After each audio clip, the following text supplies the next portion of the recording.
it's going to be a cooperative learning. I taught Ottawa High School for 42 years. I've been sewing since I was 7 with a sewing machine, and then I've been quilting since 1977. So I was around before rotary cutters. That's how ancient I am. Patterns, you know, when they want me to do everything. And I've already done that part of, 72 identical blocks. It's not my idea of fun. I retired 11 years ago and really got into the quilting a lot more. So I joined PACA, which is Professional Art Quilters, and they had a meeting yesterday in Naperville, so I went up for that. And SACWA, which is Studio Art Quilters. So I get the artistic stuff. Little off-the-wall creative things. And then I was co-founder of the Illinois Valley Quilters Guild in Ottawa, which is a very traditional group. And then the one that's inspiring me the most right now is the Bloomington Normal Modern Guild. And they've been in existence for I think 11 years, and I've been a member for 10. And they are so creative, and it's during the pandemic they grew from like 75 members to I think close to 150 members. They have a wonderful Zoom program. They get really great teachers on Zoom. They do great projects. And some of the things I'm going to be showing you are, Nancy Powell was the past president, and she did a wonderful 1-year improv class, and every month we did a different technique. She's an awesome teacher. She did handouts, she did a Zoom demonstration, we could ask her questions. But not only did we practice these things, we would make up a bunch of things. And then at the end, we could put them together in a quilt, whatever we wanted. We didn't have to do all the different techniques. Some of them I didn't know, well, I won't do that again. It just wasn't what I wanted to do. So this is one I really like, and I don't know that it's going to be a whole lot bigger. And we're going to be I'll be showing you how to do some art, but I really want to know what you want to do, what you would like to learn. So we would do, I'm sorry if you didn't get a picture of that. And so we did strips, and so you do a chunk, and then you cut these up into pieces. And I have a bag that I brought with pieces. I'm going to pass around 2 of my favorite books. I love Jean Wells. I love her, the way she does things. So I'll pass that one around. And then this one, yeah, I'm sure you're going to speed read this one. But this one is another one. And what I don't like about improv, this is me personally, is the ones where there's like a Maria Schell. She puts so many things in there, there's no place for your eyes to look. There's no focal point. There's no real, there's just a lot of stuff that's in there. And that's not my idea of fun. I work with hand-dyed fabrics. I do a lot of ice dyeing. So when Lisa called me, I said, do you want me to do, lecture on dyeing fabrics? Because I do a lot of that. This is a variable star, and basically you cut, this is really easy. This is one of my scraps. That was one that didn't get into anything. Is that fabric that you dye? Yeah. Love that. And then this one, if you don't like what you have a block you don't like, you just cut it up. And I know that some of you will just like, oh no, I can't do that. I can't cut this up. Cut it up. And I'll pass a couple more around so you can play with them. One of our assignments in the Bloomington Normal one was, and I have a handout for you too, it's not very big, was to do triangles. And what I'm going to be doing, and I went ahead and had to do 15 triangles. And I went ahead and put them together in a curve. This is going to be part of my quilt. So this is going to undulate across the quilt. But this is all again. And you dye that as well? Oh, sure. Oh, sure. And, you have no idea. I have a closet full of dyed fabrics, and I'm having people coming in next Friday. This is rust dyeing, and so I rust dyed this. I do all kinds of science experiments at my house. How do you rust dye? Okay, the rust dyeing, what works really well, that one was done a lot with steel wool. But you look around your house or a workshop or whatever and see if you can find something that's rusting. Yeah. But my favorite is steel wool, and I just pull it apart. You just go get some steel wool, pull it apart, you put it in a Ziploc bag I put in equal parts of vinegar and water, put it in a Ziploc bag and put it outside. Okay, so number 1, improv doesn't start with a pattern. You may start with an idea of what you'd like to have. but you start with the fabric that you like. And the chunks, what's different about it, isn't that interesting? The chunks, there's chunks and blocks, and they're all different sizes when you put them together.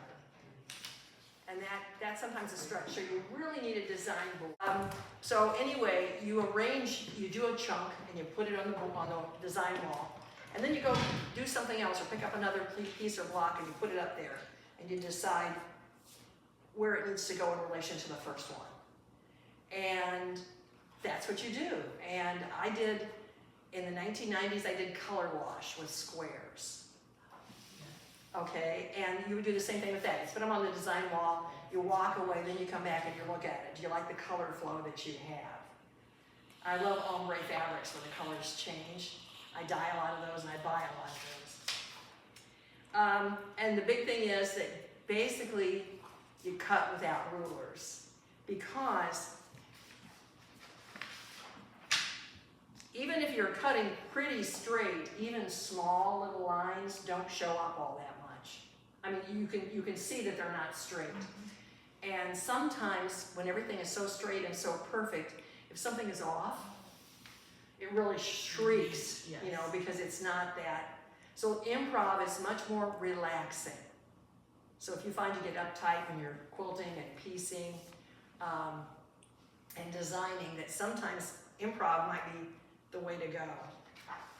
So what you need is fabric with contrast. Okay, she showed me hers, and she said, will these work? And of course they'll work. There's nothing that won't work. You know, they can blend together.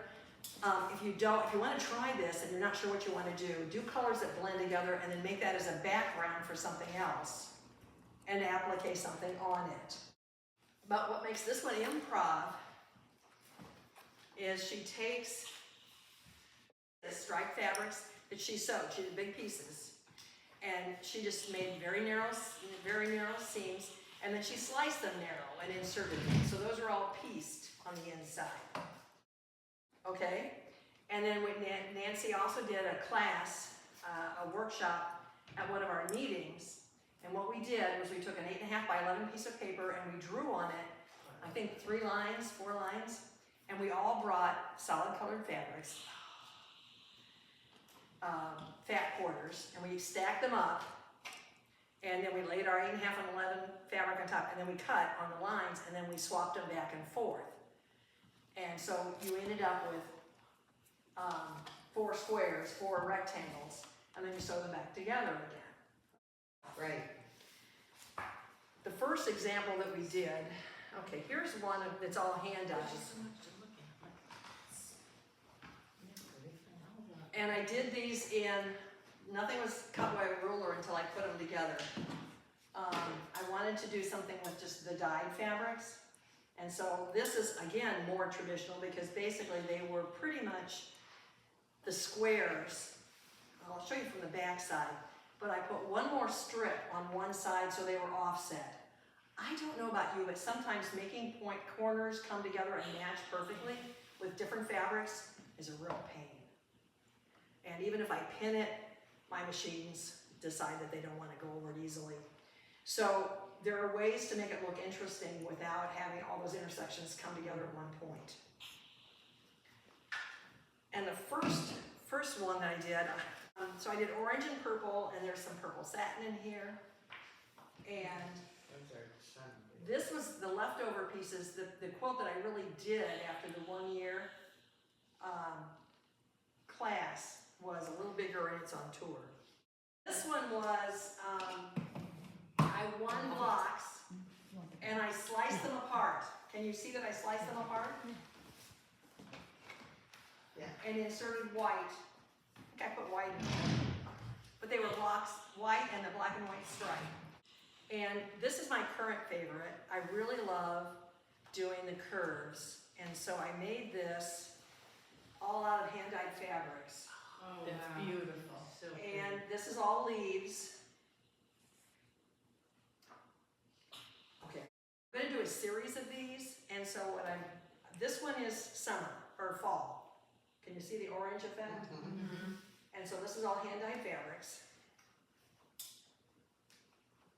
And this is, I'm trying to do the spring. And I brought these along to show you that when you do improv and you sew them together, can you see these don't line up? Top and bottom? Yeah, right, they don't need to. They don't need to. So I could be, okay, take this apart, get out my trusty seam ripper and rip it apart, or I can leave it and then just trim it to a different size. So the thing about improv is you're not cutting and sewing to a particular size. You're doing, it is what it is. It's more color and tonal Oh, yes, yes. and creativity. Oh, I love that sort of stuff. Okay. Have I shown you, I think I've, oh, and then this bag was made of my leftover pieces of the first improv class with the oranges and the blues, and I just threw them all together. Actually, I had so many pieces left over, I ended up making 3 bags. Okay. Here's another piece I dyed. I brought it along for fun. Oh, that's beautiful. Not sure I want to cut it up. That's where I'm at right now. And so I threw some more pieces that I can live without. And I over dye. This was a black and white piece. I love black and white pieces. Don't like that, but I kind of like this on the back. Oh, that's nice. So you get a little bit of the print showing through, but you get some different colorations. So I always check out the back. I like the bigger rotary cutter, but make sure you've got a sharp blade in there and that you close it. I've tried other kinds. I still like the traditional.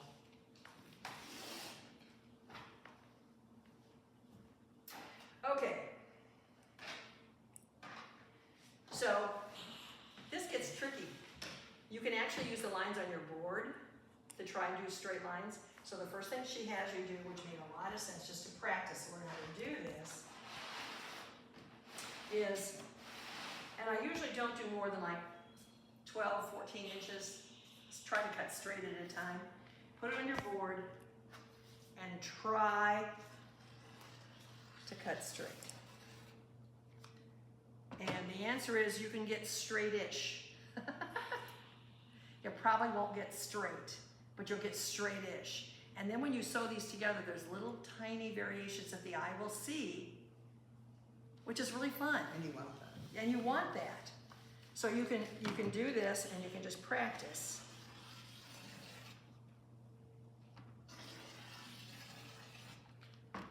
So she had us do like, I think 10 to kind of get a feel for it. Because if you're used to rulers, this is hard.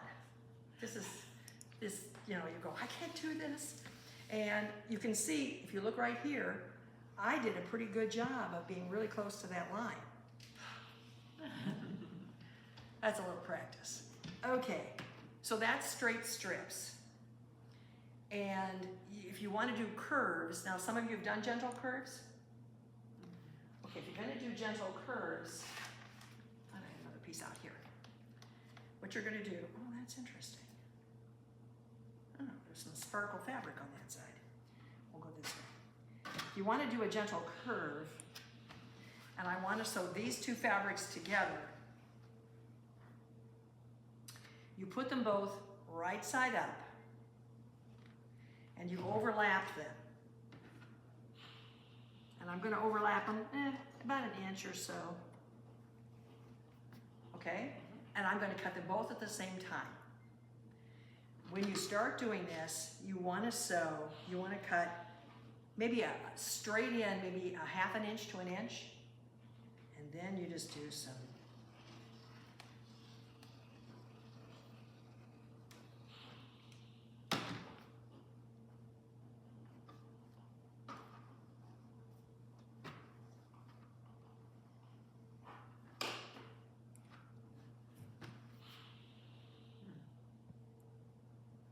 If you do them both right side up and you cut them both at the same time, you can get some, and it's best to do not a real crazy.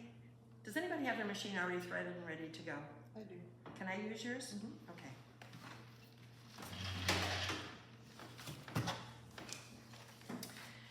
So there's several ways to sew this together. And one way, if you're a pinner, which I am not, what you do is you just fold that over and you put a pin like in the middle. Can you see that they do not line up when I put them right sides together? Okay, so you can put a pin there. What I do is I just take, let's see, I'll go this way so the camera can see it, and put those edges together because they were not the same size, and I should have cut them the same size. Are you with me? Okay. You're gonna do, so I'm pinching these together. And again, you can pin if you want. Now, when you're sewing these, can I get one more of your straight pins? Because I'm gonna be fiddling with her machine just a tiny bit. Thank you. I don't want to lose my pins. Okay. So, when you're doing this, you want to do a little bit tighter than normal stitch. So instead of this 2.4, can we make it down to a 2? How do you do it? Just down? Okay. Okay. And you're going to have a 1/4 inch-ish seam. Okay? Ish. Now, when you start doing this and sewing this, you want to do. You just got set up, so Good. it's right underneath your foot. This is where you want to do the 1/4 inch seam-ish. Now, I want to show you 2 ways. One is I'm just going to keep about an inch in front. I'm going to keep moving the fabric so that they line up for about an inch. And it's going to bunch up. You're going to have to hold your mouth just right to make it work. You know, cuss a little, whatever it takes. The other way, and then I would sew to the pin, and then I would do the rest of it. Some other people, and I'm not always coordinated to do this, they hold one in one hand and the other in the other hand, and you move it like this, so that they line up together. You might have to pin mine. Yeah, it's like, I have, it looks good, but sometimes it's just Yeah. too stressful. So I just lay them together. Now, you'll find when you're sewing this that sometimes it's not going to be a 1/4 inch, which is why you want to do a little bit tighter stitch, okay?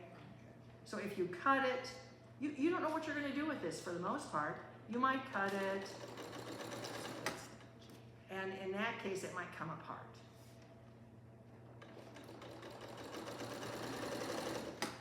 So I'm just laying them about an inch in front, having them line up. And when I'm all the way done, try not to stretch.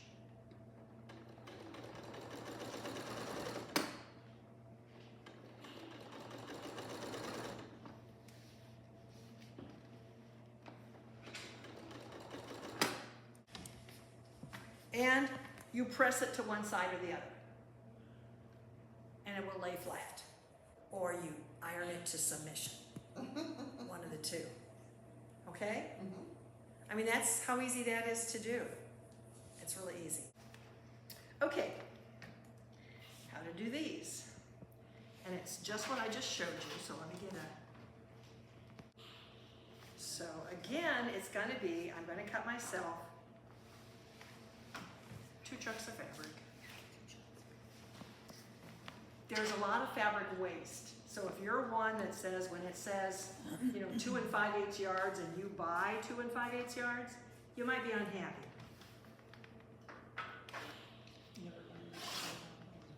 Okay. So we're gonna do, I got 2 chunks here. Gonna make them the same size.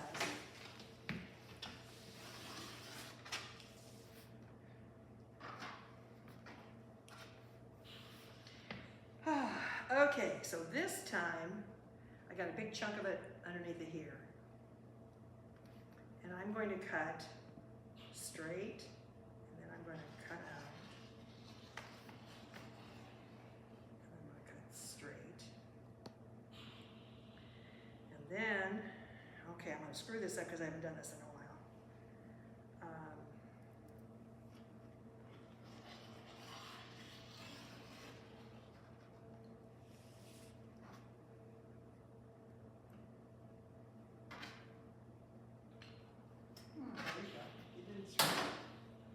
haven't sewn it together yet. Okay, so basically I've got two different kinds here. So I can do one that will have the floral print in the center, and I have another one that will have the green in the center. And I do just the way. Okay, when you're doing this, let me put this back down.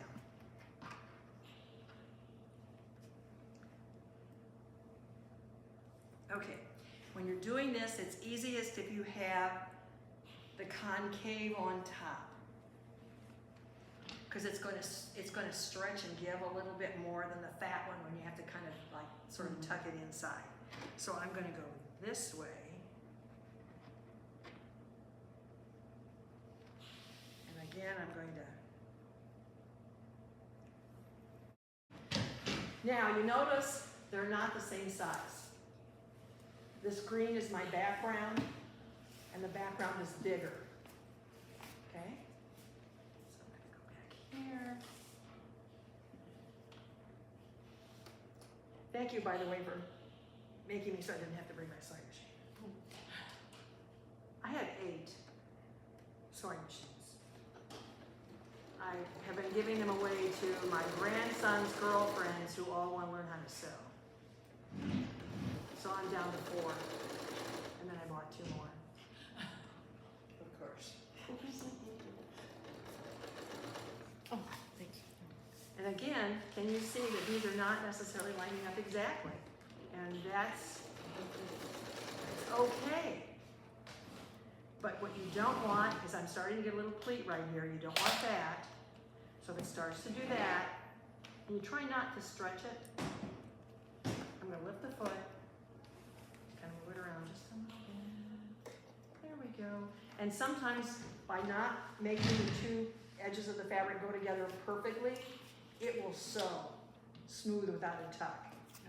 Okay? So it's like, if you're a perfectionist, improv can drive you crazy. Because, or you can drive yourself crazy. Pick one.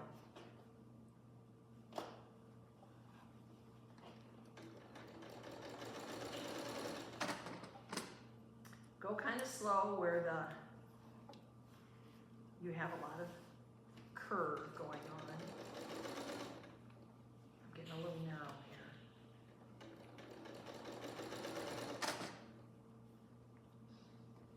This reminds me of doing princess style dresses Oh, with yes. with Yes. with different bust sizes. Oh yeah, oh yeah, been there. Yeah.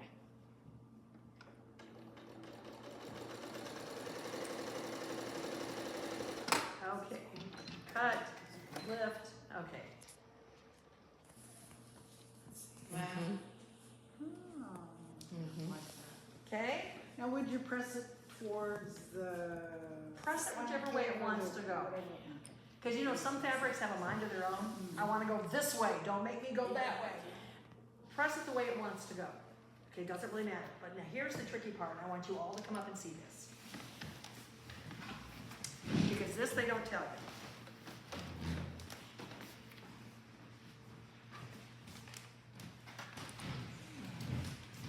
Okay, so the idea is, how are we going to sew? The idea is we want to do one seam again.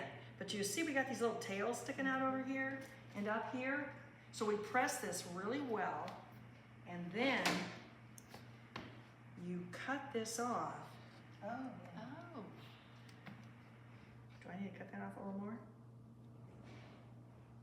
Yeah, it's gonna be a little bit of an issue down there because I didn't go over far enough, so this green is ending a little bit faster. Are you seeing that? Okay, so I can't make it go over, but you see now I can do more of a straight, I can do a continuous. One fell swoop. Yes, and this is also why they will not necessarily line up at the top and the bottom. But you want to have enough here and here left that you can sew this into something. So you want to have at least that 1/4 inch seam allowance. So again, I'm gonna here. Thank you for your 2 pins. And see, this should go out there, This should continue, and that was my screw up. And the point is with, close enough, that's gonna be it. Where's that? It's right there. Oh, okay. The point is, most directions don't tell you to lay it after you sew that first seam, to go back and sew the second, cut that second one so that they will make one continuous piece. Okay. It's Wish a I little knew trickier that than it looks. when I was doing like the different bust sizes. Yeah. You gotta roll with the punch. Would have made a lot of sense. Okay, and you notice when I'm gonna start sewing, this is not gonna line up. And that's because I messed up on it. Her friend in England did this. Mm-hmm. That is so cool. Isn't that cool? I'm just so intrigued about the back. I love it. Well, she told me that she got the backing first, and then she designed the front of it to go with the back. I love everything about it. Mm-hmm. What she's into right now is the One Block Wonder. And so she does, she likes Quilter's prints, panel prints. She's got one that I've got the picture of, I can show you. It's a unicorn.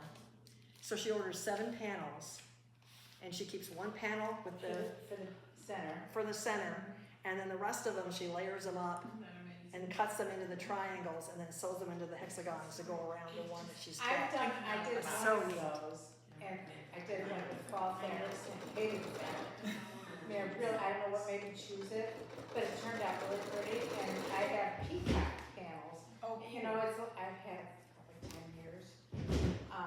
And someday I'm gonna do another one of those using that peacock fabric. Well, my husband and I were invited by our daughter to go on an Alaskan cruise. We were there. And I got COVID, but not on the cruise. I actually had it before I went. Before you left. So I was probably one of those that's contaminating everybody there. But anyway, because I got sick, and my daughter said, take along over-the-counter medications. And the problem for me is tired. It's been 6 weeks, and I still get tired. So I called my doctor and I said, what can I do about it? So he's told me to take emergency and this other stuff. And it's been helping. But that's why I couldn't come to you any sooner. So, I think I pushed that